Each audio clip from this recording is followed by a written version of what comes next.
In the days leading up to the big game, a junior-senior rivalry got out of hand, literally. We spent part of today doing just this, clocking drivers as they made their way along the new bus route. As with any road here in Huntsville, we found some drivers who went the speed limit while others did not. And a letter that was sent directly to their homes. But that's a letter at least one parent says she never got. Every inmate here in the Madison County Jail has a bracelet like this one. It has their name on it and their ID number. I went ahead and had them attach one to me just to show you this bracelet is not something that can be taken off very easily. Crime scene tape leads the way to this apartment, and when you get to the top, you can see the signs of a struggle. The door's kicked in, and there's a bullet hole piercing the front door. And this is a road, of course, we've been talking a lot about since last night. This is why it's a one-lane road. You can see there's just one car on there right now, but when there's more than one car, you have to yield the right-of-way to the other car coming. There's also very sharp turns, as you can see by the drivers that are out there right now. After today's winds, there's not a whole lot left of it. Now, the winds were strong enough to pull this tree right out from its roots. Just to give you an idea, I'm 5'9", the roots go well above my head. It is a sad day for the Asbury Fire Department. They lost one of their own while responding to a fire. Now, they were heading down this way on Martling Street when they lost control and flipped over this bridge. This all happened at around 7:15 today. We're going to show you some video from earlier. Right now, you can see they're still working on pulling that truck out of there. Like we said, it's about 40 feet down. Broken glass and busted windows is what the members of the Limrock United Methodist Church woke up to this morning. Now it's time for the cleanup. And just hit each one of those windows there at the bottom. All this stained glass right here was scattered all out on the floor. Members of the Limrock United Methodist Church didn't miss a beat Friday morning, picking up the pieces left behind by vandals overnight. The group that worships here may be a small one. Good Sunday, 40, bad Sunday, 30. But to those members, this church is everything. Is, like I said, a church should look. White, steeple, etc. And out in the country. A lot of love here. Lots of love and lots of work ahead to clean up the mess. Vandals also hit the power meter, temporarily knocking out the power to the building. But it's nothing church members can't fix. We'll have some wood over the windows, and we'll have service this Sunday, and everybody's welcome. Including the people responsible for wrecking the church. We're going to have a prayer service to pray for the people that did this. Because even though they were hit hard, it hurts me bad. This group is not letting anyone or anything rock their faith. If anything, it only makes it stronger. Yeah, I really feel sorry for the people who did this. Church will be here Sunday. The Sheriff's Department believes the vandalism happened sometime between 1:30 and 3:30 this morning. I asked Pastor McKay what he thinks the vandals should face as punishment. His answer, 6 months of coming to church. Reporting in Jackson County, Janine Reyes, News Channel 19. Jerry, Dr. Winston Allen Guthrie's dental office is under investigation but open for business today, according to his secretary. But after our broadcast last night, more allegations of abuse could come. An investigator close to the case tells me a woman called him this morning claiming she may know another victim of the doctor's. The doors were locked when we went by, but a call to Implant Dentistry of North Alabama reveals they're not closing. Dr. Guthrie's office, Helen speaking. At least not anytime soon. Helen told us Dr. Guthrie had seen patients today, but finished early. I guess it's just business as usual right now. That's correct. That was not the case Wednesday when the doctor made his way to the jail, charged with sodomy and sexual assault. News Channel 19 was the only station there for the arrest. Mr. Guthrie, did you sexually abuse this boy? There are always two sides to any dispute, the right side and the wrong side. Guthrie is certified by the Alabama Board of Dental Examiners. The board is investigating the doctor on a state level, but they have not pulled his license yet. I understand there's also an investigation by the Board of Dental Examiners going on. Oh, really? Yeah. Well, that's news to me. And they're not the only ones investigating the doctor. Madison police made Wednesday's arrest, but Huntsville police have reason to believe other boys may claim the doctor abused them. His alleged victim, a 20-year-old man, says the abuse started at the age of 14. Perhaps coincidentally, the doctor hires boys that young during summer months, something police find interesting. As young as 14, 15 years old. So that's even below the age limit What? Right. Wednesday, the doctor would not tell us if he thought more boys may come forth claiming abuse. Are there other victims at your office? Are there any other victims, Mr. Guthrie? Police hope if there are, they'll be encouraged to come forward. In 1985, a law changed the statute of limitations for children to come forward to claim sexual abuse. So police add that if anyone was abused from 1985 forward, they can still make those claims. They tell me that male victims are less likely to come forward, but they add that it is important so that no one else is hurt. We're reporting live in Huntsville tonight. Janine Reyes, News Channel 19. Jerry, you see the construction barrels, road closed sign, and backed up traffic. And as a driver, one thought may come to mind: what a headache. But for paramedics, there's much more at stake. Getting through backed up traffic quickly may mean the difference between life and death. The sheriff came by chasing the green pickup truck. Passed by here like 4 or 5 times. He came back headed toward Huntsville for the last time with about 7 cop cars chasing him. They throw the spike strips out there, and all of a sudden we just heard it screeching their brakes. I saw there were several police cars sitting around. We saw them pull their guns. Police pulled their guns to force the 52-year-old driver out of the truck. They didn't shoot him, but he was already hurt. Deputies say the man shot himself in the chest with a small caliber gun before running from them. It's emergencies like this where backed up traffic in construction zones can mean trouble. As we sat in traffic, I used my cell phone to shoot these pictures of Hemsey paramedics trying to get through bumper-to-bumper traffic. We asked the public to pull to the right and give us that full left lane to go in. Sometimes it's not possible. Hemsey also takes other precautions, stationing trucks around construction sites for faster response time. They aim for 8 minutes response time. Today, it was 10. Considering the time of day and the traffic, that's not bad. That's not bad, but we always look for ways to improve that. Now, paramedics tell us they will usually try to avoid construction zones if they can, but today there was just no getting through it. Now, the man that they rescued, he did make it to the hospital safely. We're told he has non-life-threatening injuries. Reporting live in Huntsville, Janine Reyes, News Channel 19. From running to rowing. They're fun. And they're popular for kids everywhere. Heelys are what's hot this year. We've sold out, I believe, twice. Stores can't keep them on the shelf.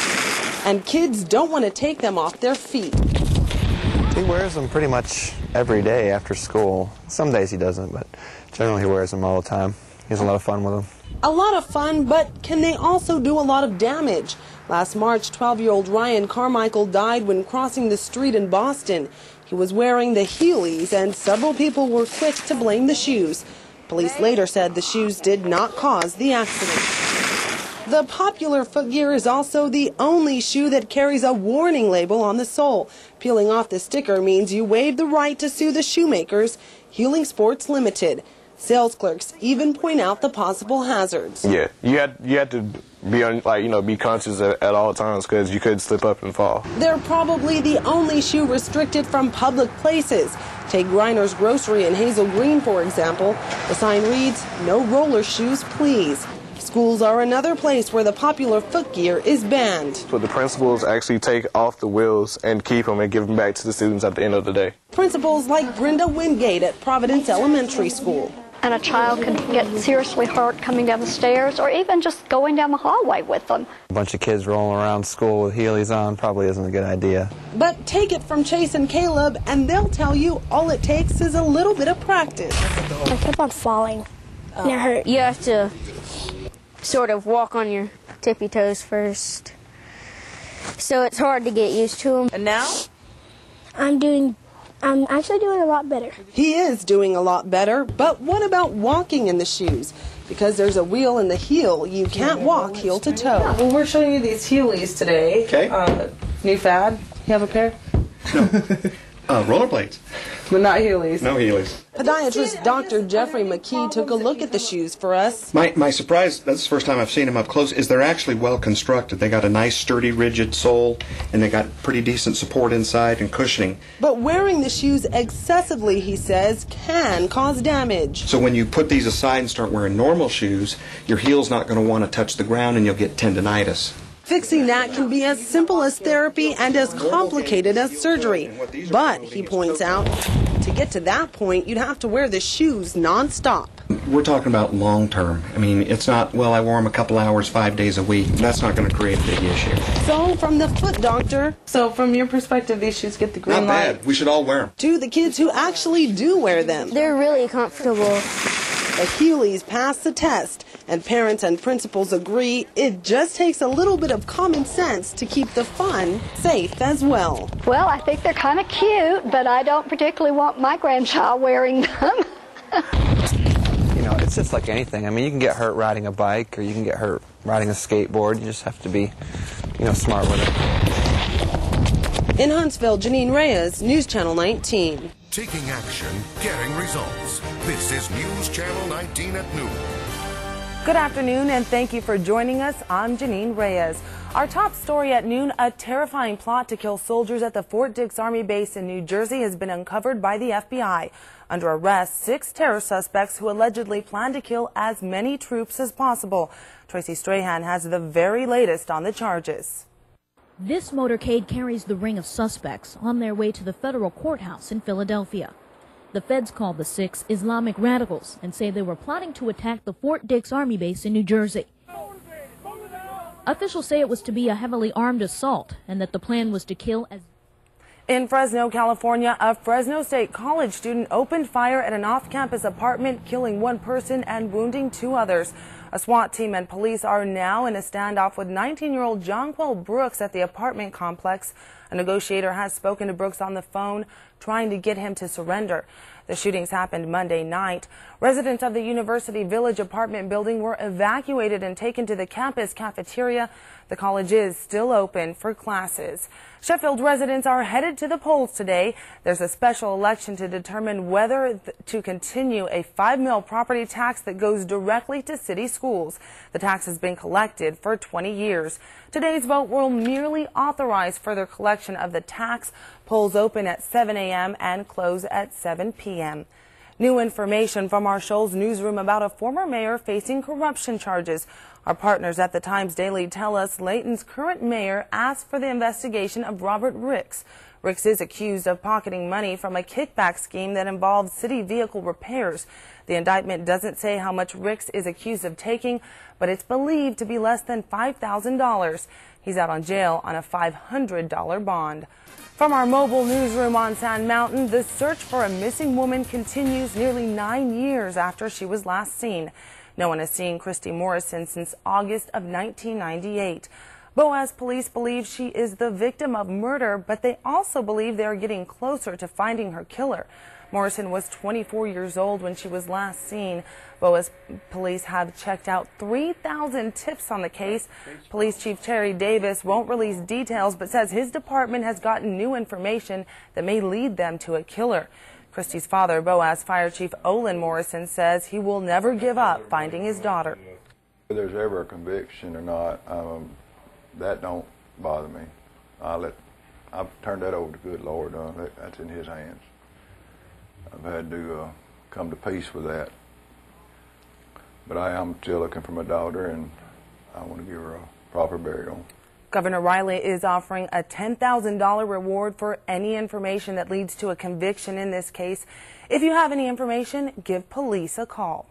This old pizzeria in Fort Payne might not become a methadone clinic after all.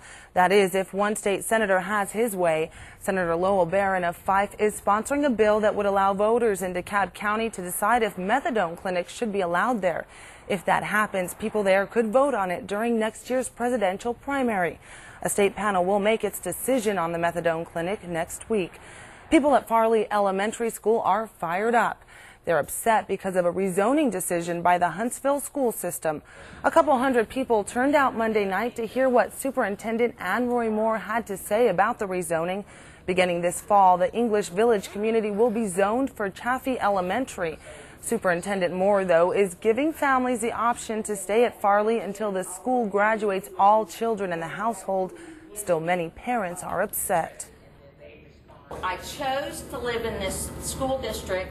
This is where I have spent 14 years of my life. I want to be zoned for this school. I'm really concerned, about some of the teachers that might have to go because, my teacher, Mr. Coyle, is, he makes like learning so much fun, and he's going to be one of the ones that has to leave.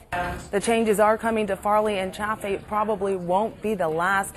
Superintendent Adroy Moore says changes at other schools could come later. Alabama has become a regular campaign stop for presidential candidates. Former New York Mayor Rudy Giuliani visits Tuscaloosa and Birmingham tomorrow, and New York Senator Hillary Clinton will make a stop in Daphne on May 19th.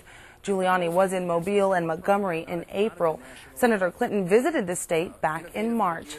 It's been just over 2 months since a tornado struck in South Alabama, killing 8 students at Enterprise High School.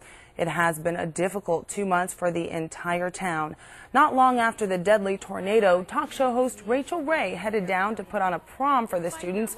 That was a couple weeks ago. And today, some of the students will join Rachel on her show. Plus, a couple is stepping forward with a remarkable gift to help rebuild Enterprise High. You'll hear all about it. Plus, hear a song from Mandy Moore, who performed at the prom. You don't want to miss this special episode of Rachel Ray today at 3, right here on News Channel 19.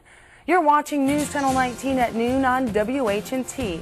Meteorologist James Paul Dice is working on your Storm Center 19 forecast. We'll check in with him for details when the news continues. Stay with us.